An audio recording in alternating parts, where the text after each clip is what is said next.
Si vous n'avez jamais vu de zélotes dans l'évangile, parce que le véritable zélote, ce n'est pas notre frère Serge.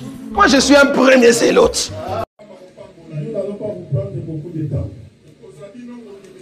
Parce que c'est un culte de louange. Nous avons souhaité donner la place au chant pour qu'il loue le Seigneur avec nous.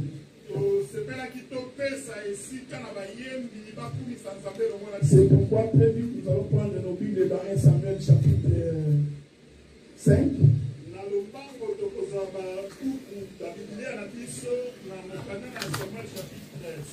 1 Samuel chapitre 5. Je vais lire à partir du premier verset jusqu'au verset 4.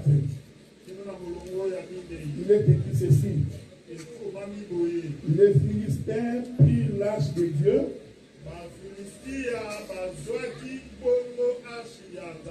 et après s'être emparés de l'arche de Dieu, les Philistins firent entrer dans la maison de Dagon et la placèrent à côté de Dagon.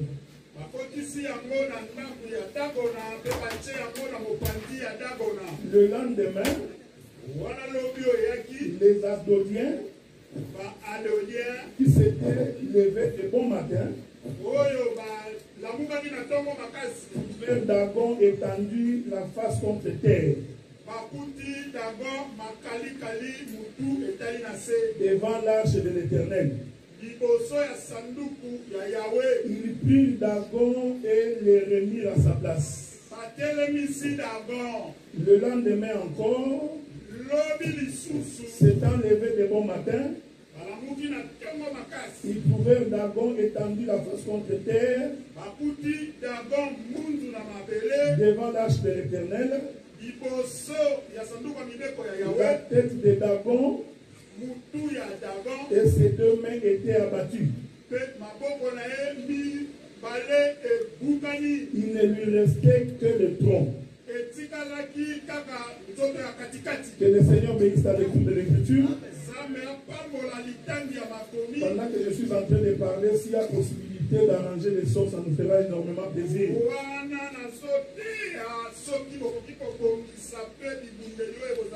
Même les micros de Moïse, on a l'impression qu'il crie, on n'entend pas.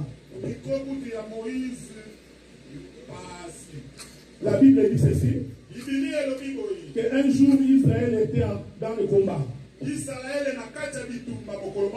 qu'on est ensemble, hein? Suivez-moi attentivement, parce que je serai très vite et très rapide. Israël était en plein combat.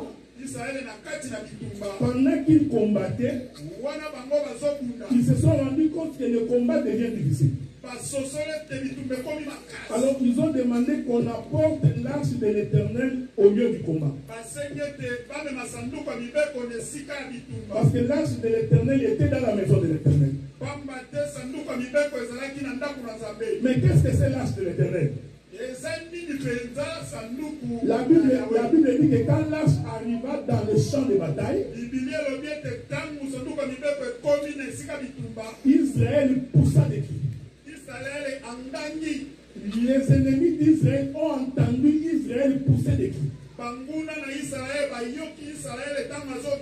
Alors ils posèrent la question, pourquoi ont-ils poussé des cris? Alors on dit aux Philistins, leur Dieu est sur le champ de bataille. Est-ce que vous me suivez? Cela veut dire que quand tu es en difficulté, quand tu as des problèmes, c'est lui qui vient combattre pour toi. C'est l'Éternel Dieu. Je voudrais chaque jour que tu as des difficultés, chaque jour que tu as des problèmes, que tu saches que c'est l'Éternel Dieu qui combat pour toi. Mais l'arche de l'Éternel, je voudrais dire que c'est Dieu lui-même. Parce qu'un jour, Dieu dit à Israël, vous allez me construire un tabernacle et moi je viendrai habiter au milieu de vous. Donc la présence de l'arche de l'Éternel Cela veut dire que Dieu est au milieu du peuple. Or, Dieu au milieu du peuple, c'est Emmanuel. Parce que Emmanuel veut dire Dieu au milieu de nous. En d'autres termes, Jésus-Christ, c'est Dieu au milieu de nous. Est-ce que vous me suivez? C'est pourquoi nous disons Jésus-Christ est Dieu. Parce que c'est Dieu au milieu de nous qui s'appelle Emmanuel. Je veux que tu me suives attentivement. L'ange de l'Éternel arrive dans les champs de combat. Pendant que Israël combattait, le Philistin va prendre l'âge. Ils ont ravi l'âge entre les mains des Israélites. Ils ont amené l'âge dans leur camp. Ce que j'aime dans la Bible, ils sont allés mettre l'âge dans le temple de leur Dieu. Quand Israël a demandé l'âge, il avait demandé l'âge pour être victorieux. Mais Israël ne savait pas qu'en demandant l'âge, les Philistins vont récupérer l'âge. Parce que si Israël savait que l'âge va être récupéré par les Philistins, il n'allait pas demander que l'âge vienne. Que la paix de Dieu soit avec vous. En d'autres termes, Dieu est arrivé au milieu d'Israël, mais il a été récupéré par les Philistins. Ici, les Philistins, c'est le peuple étranger. Est-ce que vous me suivez attentivement? Celui qui était le Dieu d'Israël, on a commis l'imprudence de l'amener sur le champ de combat. Et ils n'ont pas compris qu'en l'amenant sur le champ de combat, le Dieu d'Israël va devenir le Dieu des Philistins. Parce que les Philistins vont les récupérer. Ils vont l'amener dans leur camp. Est-ce que vous me suivez, hein? Mais quand ils arrivent là-bas, ils n'ont pas amené l'âge de l'Éternel partout. Ils ont amené l'âge de l'Éternel là où se trouvait leur Dieu. Et quand ils sont arrivés là-bas, ils ont mis l'âge dans la maison de leur Dieu. Et l'Écriture dit que quand ils sont revenus le lendemain matin, ils ont trouvé Dagon face contre terre. Ils l'ont relevé. Le lendemain, en revenant, ils ont encore trouvé Dagon face contre terre, la tête coupée et les mains coupées. Que le Seigneur vous bénisse. Jusque là, j'ai répété le verset de la Bible. Donc jusque là, je n'ai pas prêché. Donc si quelqu'un vient raconter ça, et il s'arrête ici, il n'a pas prêché. Parce que prêcher, il faut maintenant expliquer ces mouvements ici. Et la paix de Dieu soit avec vous. Écoutez, frère, le jour où Uza, qui n'était pas de la tribu de Lévi, il a essayé de toucher l'arche parce que l'arche allait tomber. La Bible dit que Dieu ne frappa le même jour. Et il mourut instantanément. C'est-à-dire qu'en Israël, n'importe qui ne pouvait pas toucher l'arche. Ne pouvait toucher l'arche qu'un fils de Lévi. Est-ce qu'on est ensemble, non? C'est pour dire ceci. Même pour prêcher l'évangile, Même si tu as la bonne volonté, même si tu aimes Dieu beaucoup, mais tu ne peux pas toucher à l'évangile si Dieu ne t'a pas donné mandat. Parce qu'il faut être fils de Lévi, de la lignée d'Aaron, pour que tu sois capable de toucher l'argent. Prêcher, ce n'est pas le français. Ce n'est pas parce que tu as demeuré longtemps dans l'Assemblée de Dieu. Uza avait de bonnes intentions. Ce n'était pas de mauvaises intentions. Il voyait l'arche qui voulait tomber. Laissez-moi aider l'arche pour que l'arche ne tombe pas. L'intention était bonne. Mais comme il n'est pas de la lignée de Lévi, comme c'est quelqu'un à qui Dieu n'a pas donné mandat, dès qu'il a essayé de toucher, il est mort sur la... C'est pourquoi dans l'exhortation, il faut pas quand tu me regardes prêcher, tu m'envies. Quand il se met debout pour prêcher, je vais essayer de me mettre debout pour prêcher. Non, il faut avoir le mandat de Dieu. Écoutez frère, j'ai dit au pasteur Marcel, à partir du mois de février, il m'accorde 4 mois. Parce que nous allons mettre la doctrine dans cette église. Il y a beaucoup de choses qui se font ici qui sont contraires à la parole de Dieu. Le pasteur me l'a accordé. Donc, du mois de février jusqu'au mois de juin, nous viendrons placer chaque homme à sa place. Parce que chacun doit faire son travail selon la recommandation de l'Éternel. L'intention peut être bonne. Mais quand on n'a pas reçu le mandat de Dieu, il faut s'abstenir d'entrer dans les champs. Je vais encore ajouter une chose. Je sais déjà que votre pasteur commence à vous supporter. Alors moi j'essaie d'aller de l'autre côté. Même les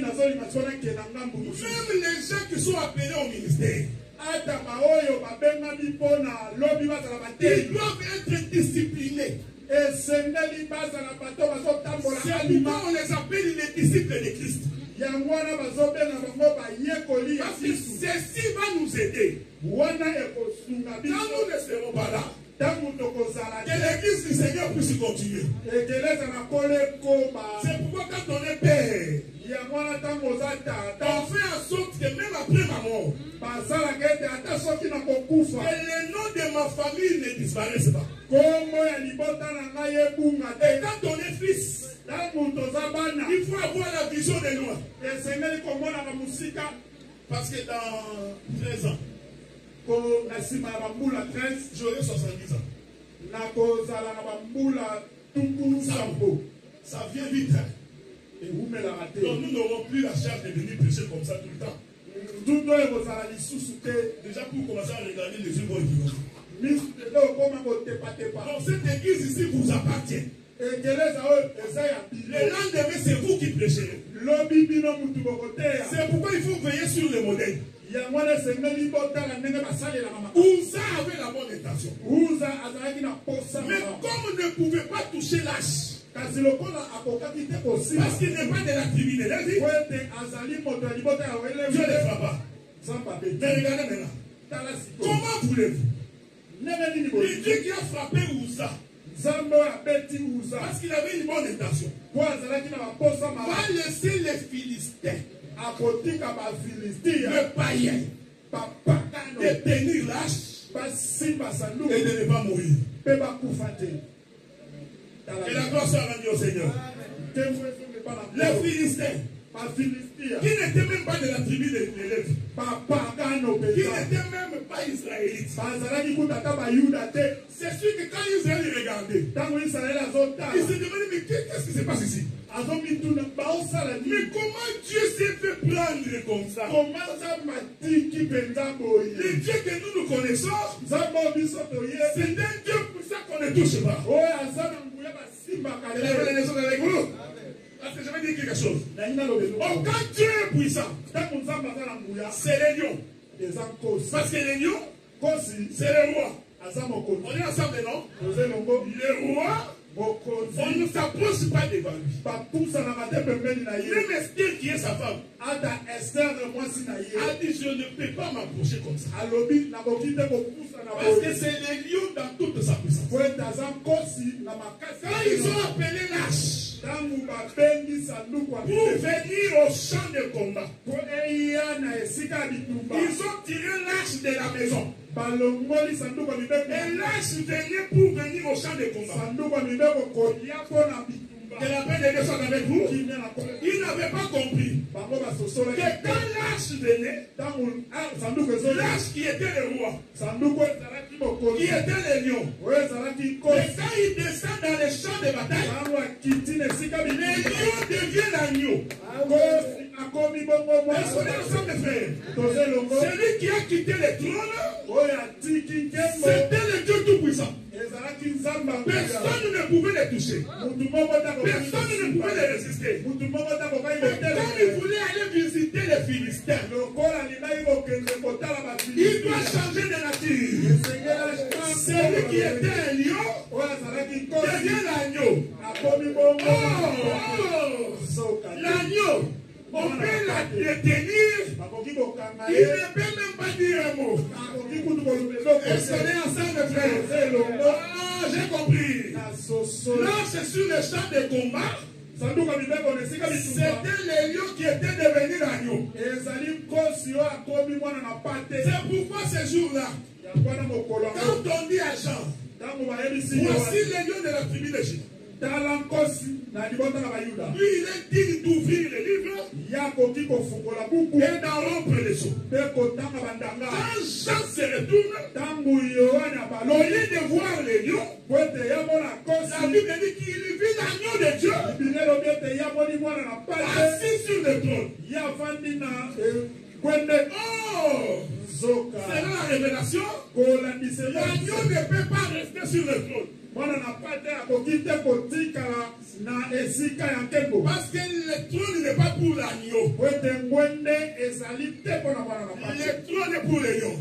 Donc j'ai compris que quand il vit l'agneau, le trône était devenu Golgotha.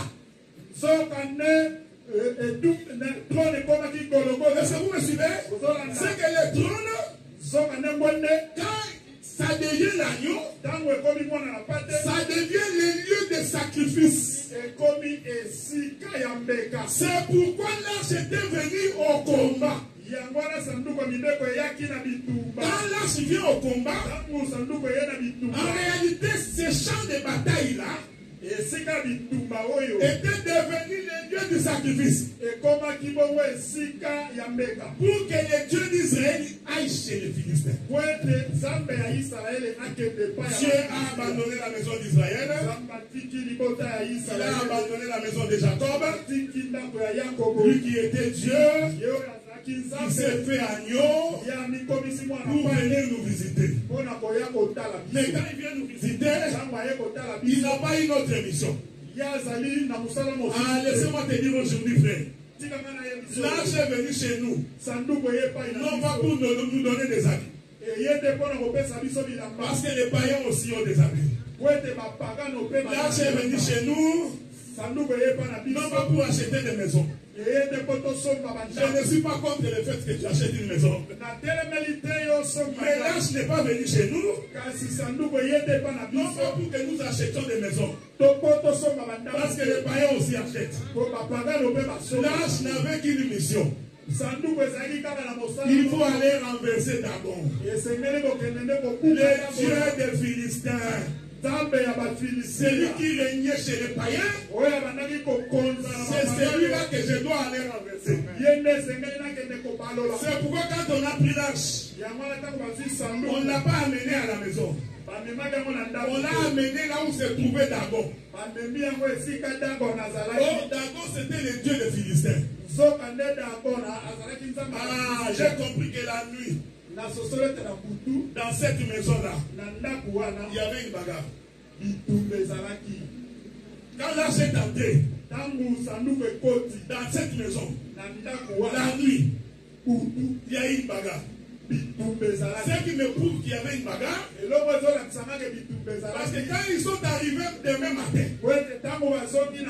Dagon qui était debout, ils l'ont trouvé face contre terre. Quelqu'un l'avait tapé pour qu'il mette sa face contre terre. Ma prière ce matin, que tous ceux qui s'élèvent dans ta vie, tous ceux qui s'élèvent dans ton existence, quand Dieu est avec toi, tout comme Dagon s'est incliné, que ton problème aussi s'incline devant le Seigneur. Laissez-moi dire une chose. Le frère Paul dit ceci. Il dit, celui qui est descendu, il a vaincu. C'est pourquoi Dieu l'a souverainement élevé. Il lui a donné les noms au-dessus de tous les noms. Écoutez-moi frère, il lui a donné les noms au-dessus de tous les noms. Et dans les cieux, sur la terre, sous la terre, et tout chez nous, les schistes. Ah, j'ai compris. Quand l'arche est entré dans cette maison, d'abord regardez. Il dit non, devant celui-ci, je dois m'incliner. Ma face contre terre. Toute domination, toute puissance doit s'incliner devant notre Seigneur. Aucun esprit mauvais ne peut résister contre notre Dieu. Que les familles te réclament, frère. Que les sorciers te réclament. Mais si le Seigneur est avec toi, j'ai dit qu'ils vont se prosterner. Écoutez, frère, les mêmes personnes qui ont mis Daniel dans la fosse au lion, ce sont les mêmes qui sont venus le faire sortir. Celui qui te tire en bas, lui-même verra comment tu vas être élevé. Celui qui te cherche des problèmes, lui-même constatera que l'Éternel est avec toi. Dieu ne voulait pas autre chose. Il cherchait Dagon. Parce qu'il savait, une fois que j'ai battu Dagon, les Philistins seront libres. Donc cette nuit-là, en tout cas, Dagon a eu un coup de tête. Il se prosterne. Je vais dire une chose ici en exhortation. Quand Dieu te délivre de quelque chose, il faut croire à la délivrance et abandonner la chose pour laquelle Dieu t'a délivré. Laissez-moi dire encore une chose. Les gens qui ont la foi ne posent pas la question comment ça va se faire. Non, les gens qui ont la foi, ils vont dire ce que tu as dit Dieu. Je le fais, mais ce qui va arriver par la suite, je n'ai pas besoin de savoir comment. Parce que beaucoup de chrétiens ont des problèmes pour abandonner la vie du péché. Parce qu'ils se posent la question, si j'abandonne, comment je vivrai? Ce que j'ai fait est une fraude. C'est une fraude. La Bible te demande d'abandonner. Mais toi tu te poses la question, si je laisse ça, comment je vivrai?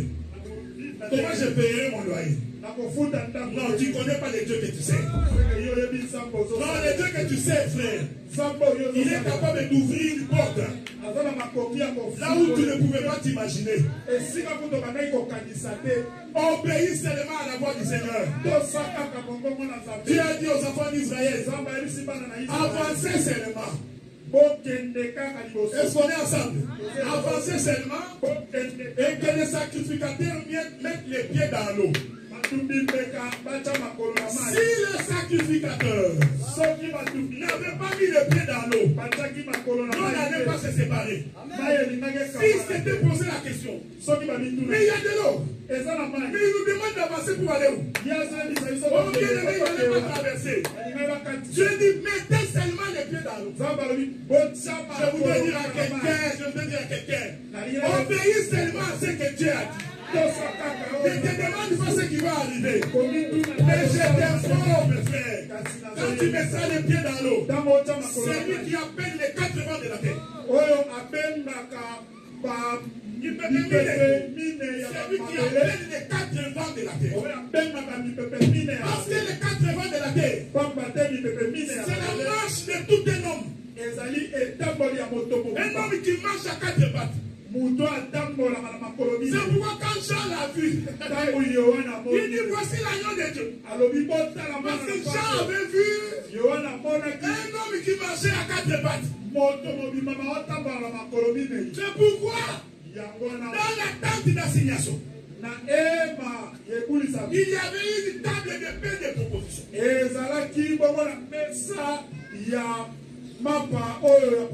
Dieu confirme que cette table-là était une table à 4 pieds. Ce n'est pas la table ronde. Parce que Dieu dit à chaque coin de la table, tu mettras des éléments d'ustensile à l'or.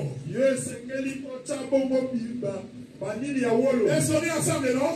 Oh, c'est lui qui marche à 4 pattes là. C'est notre Seigneur Jésus-Christ. C'est de lui. Il est question dans Matthieu. C'est de lui. Il est question dans Marc. C'est de lui. Il est question dans Luc. C'est de lui. Il est question dans Jean. Les 4 pieds de Jésus, ça va souffler. L'impossible devient possible. Est-ce que vous me voyez? Mais il faut accepter de mettre les pieds dans l'eau. Je vais donner un témoignage. Ici, je prêche là, j'ouvre une parenthèse. Vous savez, quand nous étions au premier niveau, nous étions à peu près 30 ou 40. Quand on a vu cette salle ici, nous sommes venus avec le pasteur Marcel. Là, il n'y avait pas de podium. C'était de là jusqu'à là. Alors nous avions regardé la salle. Je voudrais être honnête avec vous. Moi j'ai goûté.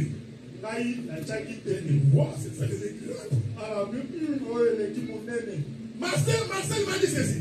Il dit docteur, on va remplir cette salle. Mais si j'avais dit à Marcel, non, attendons d'abord. Je vous informe, nous serons toujours 50. Parce que Dieu ne va nous donner que ce que nous avons dans notre limite. Mais nous avions osé. Nous avons dit, allons quand même. Et quand nous avons mis les pieds, souvenez-vous quand nous avions commencé, il y avait des chaises qu'on a tassées, on mettait là-bas. Il y a beaucoup de gens déjà fait sortir les chaises. Mais aujourd'hui, nous faisons sortir toutes les chaises. Est-ce que vous me suivez ce que j'ai dit? Il faut mettre les pieds dans l'eau. Jamais hésiter. Je voudrais dire à quelqu'un, même le travail, ne choisis pas le travail que tu trouves que c'est facile à avoir. Il faut choisir le travail que tu trouves que c'est difficile là. Là-bas, on n'engage pas des gens. Oh, tu vois, pour qu'on te prenne là-bas, il faut avoir un diplôme de ceci. Je t'informe que si tu crois en Dieu, il est capable de te donner ce que personne ne peut imaginer. Je disais à un frère, vous fouillez les cuites de dimanche. Parce que vous voulez travailler dimanche. C'est parce que vous ne connaissez pas les dieux que vous servez. Fais un feu à l'éternel. Fais un feu à l'éternel. Dis éternel Dieu. Je prends la résolution de venir au culte tous les dimanches. Je dirai à mon manager, s'il ne m'accorde pas dimanche, qu'il me vire. Je te forme. Deux choses vont arriver. Si tu as la foi et que tu crois que Dieu est vivant, soit que ton manager va te dire, le dimanche tu es off, va à ton église. Sinon il va aussi te virer. Mais s'il te vire, cela ne veut pas dire que Dieu t'a abandonné. Cela ne veut pas dire que Dieu n'a pas exaucé ta prière. Non. Est-ce que vous me suivez? S'il te vire, alors tu mettras tes genoux à terre. Tu diras éternel Dieu, j'ai été viré à cause de toi. Si aujourd'hui je suis chômeur, c'est à cause de toi. Et je t'informe, frère, le Dieu qui écoute la prière, il va t'ouvrir une nouvelle porte avec une grande bénédiction plus que celle-là. L'ange de l'Éternel est rentré dans ses prosternés. Mais regardez ce que les Philistins ont fait. Ils ont relevé Dagon. C'est ce que tu fais. Quand Dieu te délivre, au lieu de continuer la marche de la délivrance, tu peux reprendre ce que Dieu t'a délivré avec. C'est-à-dire que tu relèves encore Dagon. Oh,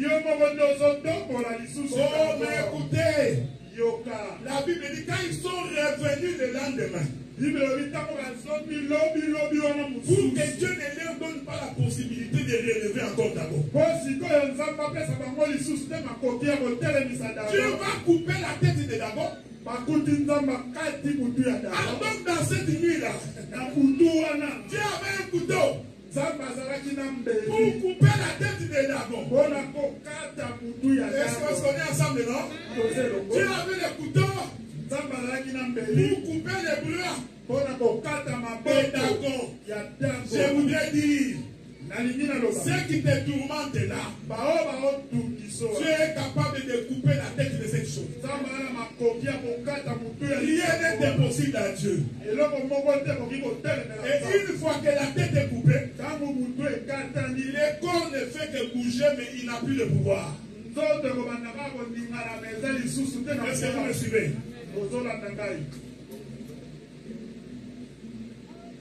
Il y a une autre voiture, la voiture là de Toyota, je ne sais pas si c'est ici ou c'est pas ici. 35G AHH, c'est une Toyota. Toyota 35G, vous avez parqué, allez le 35G AHH. Donc il faut aller les 35, on va les remonter. On va les remonter. Pas ça. Je crois qu'on doit aller trouver un endroit avec un parking beaucoup. Comme ça tout le monde va commencer à parquer des voitures. C'est possible, non? À un moment, c'est possible. Il n'y aura plus de communiquer, on va les communiquer. Je vais finir. Pendant que je suis en train d'atterrir, j'invite les chants. Écoutez maintenant. Cette nuit-là, la tête de Dagon a été coupée. Est-ce qu'on est ensemble, non? La tête de Dagon a été coupée. Ah, j'ai compris. Et c'était ça la marche de David. Suivez-moi attentivement. Je vais me résumer et puis introduire et conclure. L'ange est venu de la maison de l'Éternel. C'était le roi. Quand il arrive dans les champs, il devient l'agneau. Il est transporté chez les Philistins. Les Philistins, ce sont des étrangers. C'est ce que nous étions. Il y avait un Dieu qui régnait sur nous. C'est Dagon. L'arche vient pour renverser Dagon, afin que nous soyons libres. C'est bon? Maintenant, regardez.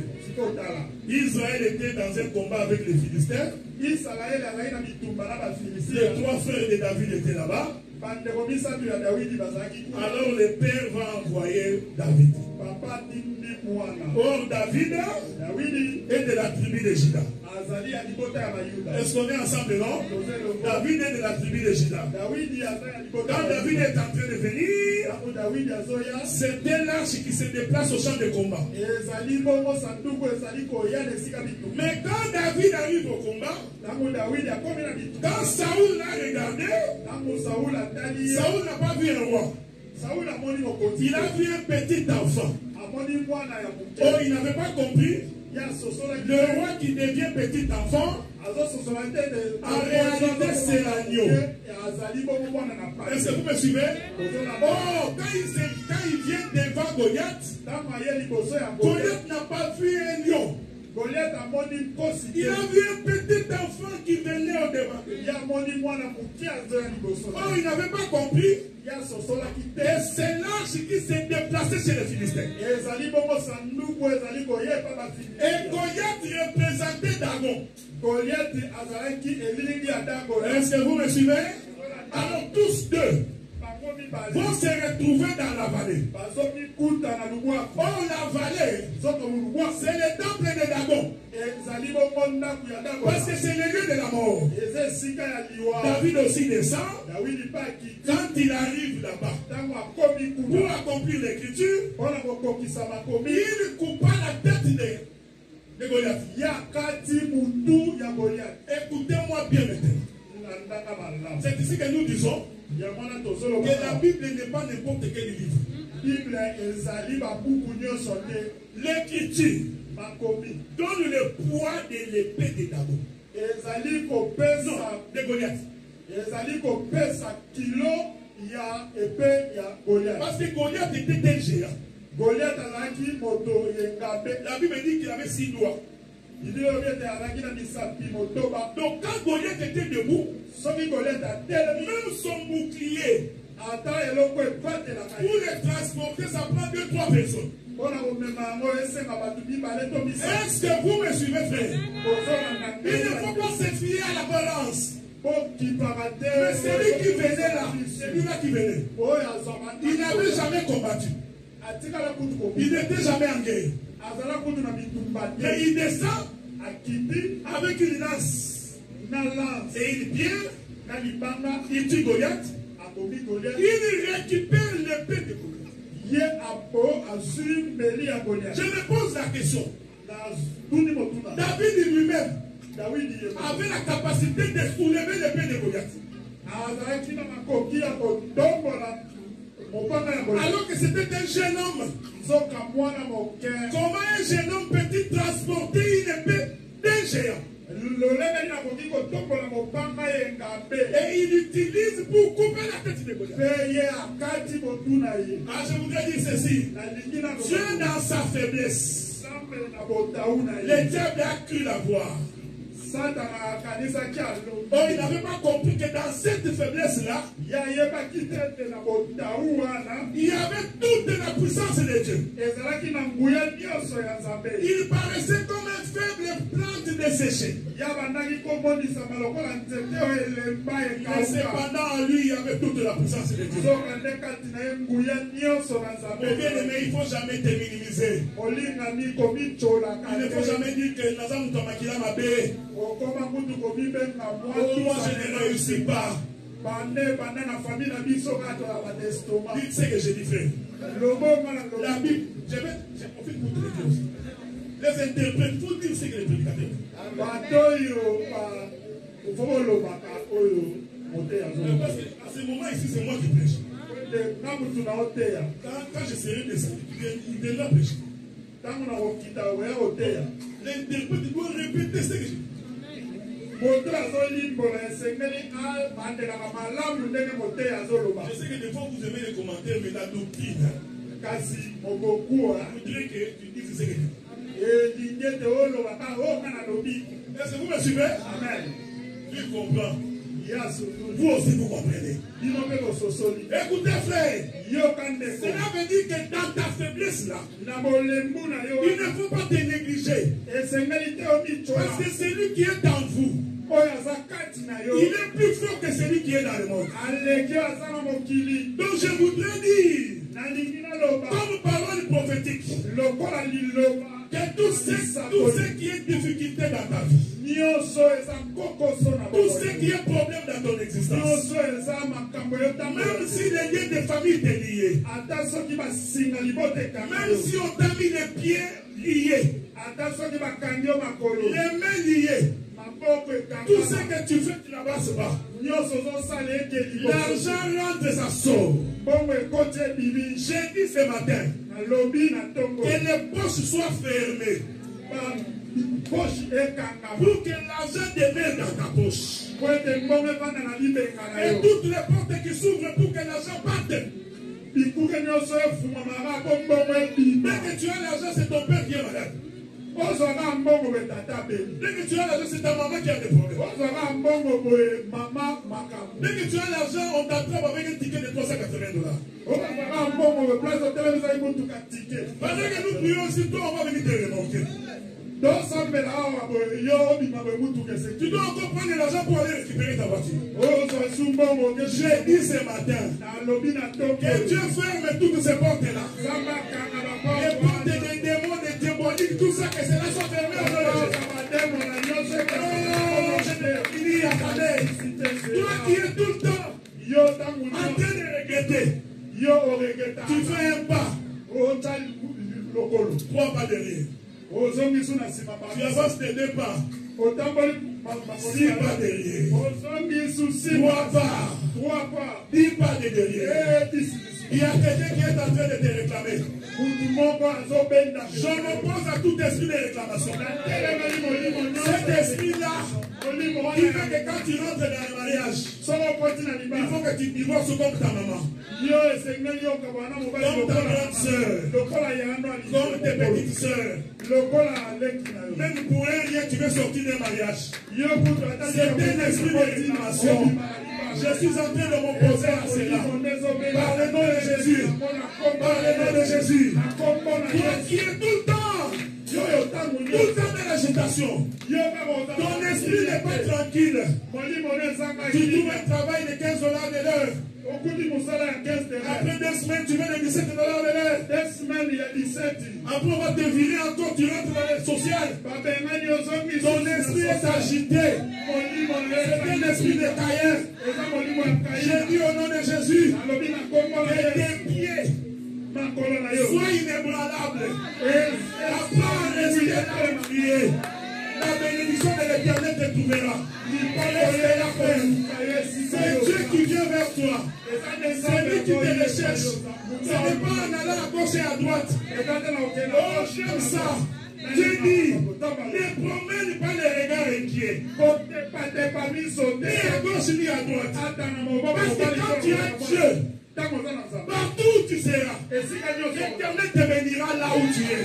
Alors je m'oppose l'esprit de vagabondage. Non, laissez-moi dire ça, frère. Toi qui refuses le mariage tout le temps, tu crois que c'est normal.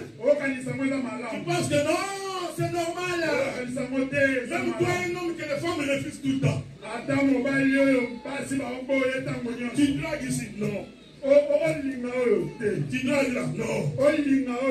Tu dragues là, non. Non, il y a quelque chose qui ne va pas. Quelque chose ne semble pas marcher. Oh, je voudrais dire que le masque de vieillesse qu'on t'a mis là, c'est quand on te voit, ne t'aime pas là. Et cela tombe aujourd'hui au nom de Jésus. Laissez-moi avancer. Les gens qui refusent tout dans les mariages. Non, pas celui-ci. Non, pas celui-là. Archimède, tu comprends? Pas celui-ci. Moi, j'ai été blessé. Dans la souffrance. Gilles m'a fait beaucoup de tort. Depuis que Gilles m'a fait beaucoup de tort. J'ai les des hommes. J'ai des mots. C'est un mauvais esprit. Aujourd'hui, je voudrais dire, au nom de Jésus, quand j'ai venu chez Dagon, pour que Dagon tombe, frère. Dagon doit tomber. Au nom de Jésus, je dis Dagon doit tomber. Tu penses que c'est toi? Ce n'est pas toi. C'est un esprit. Quand tu penses que c'est ta réflexion, non, regarde par toi-même. Tu verras qu'il y a une ligne qui te suit. Oh, ma prière ce matin. Ma prière ce matin. Pendant que nous nous mettons debout. Mettons-nous debout, mettons-nous debout. Ma prière ce matin. Que le Dieu de gloire te visite, mon frère. Que le Dieu de gloire vienne à ton secours.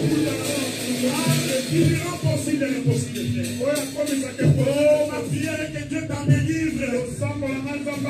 Parce que Dagon a été renversé. Dagon a été renversé.